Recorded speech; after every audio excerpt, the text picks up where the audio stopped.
别再用老一套方法擦洗马桶做圈了。今天分享一款自制清洁剂，环保不伤持有，去尿黄物质效果远超普通洁厕灵。大家好，欢迎来到美食菜味。首先，我们需要先搞懂马桶发黄的根源。座圈马桶边缘的黄渍是尿碱、油污和灰尘常年堆积混合而成，核心污垢属于碱性物质，选对酸性原料才能彻底中和分解。了解以后，现在我们才好对症下药。准备一个小碗，我们先挤入洗洁精作为基底，用量根据物质多少调整。重点记住，全程不要加水稀释。接着加入食品级小苏打，黄渍越厚重就多放一点小苏打，它能温和打磨软化污垢。再倒入适量白醋，白醋可以和小苏打发生反应，快速分解顽固尿碱，充分搅拌混合。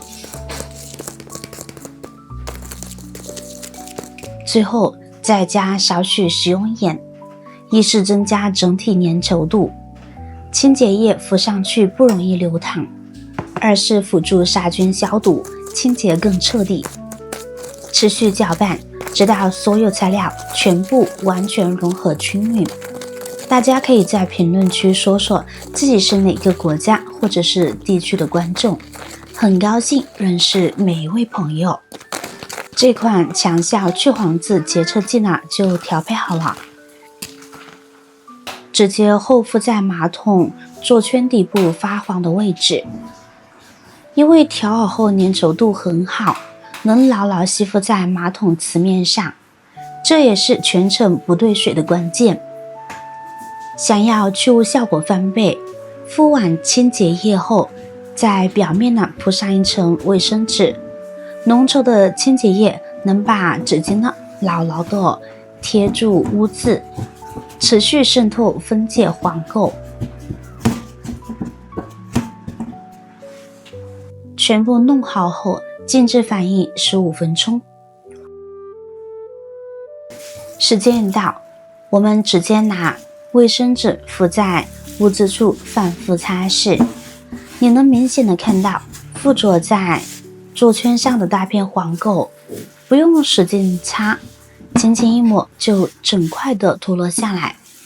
分解开的尿碱、油污、脏东西全部吸附在纸巾上，擦完直接丢掉，不用反复搓洗抹布。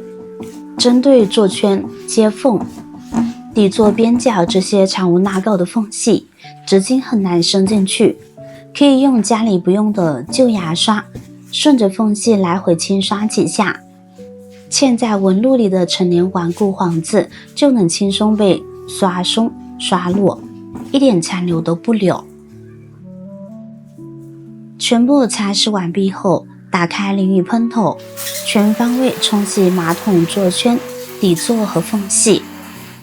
水流顺着瓷砖表面往下淌，所有刷下来的黄渍、污垢会跟着水流一起顺着下水道口彻底冲走，不留一点脏印和清洁剂的残留。看，原本发黄的马桶座圈变得洁白光亮，整套清洁下来还同步完成了消毒。感谢大家看完这条清洁小妙招，更多居家使用技巧持续更新，我们下期视频再见。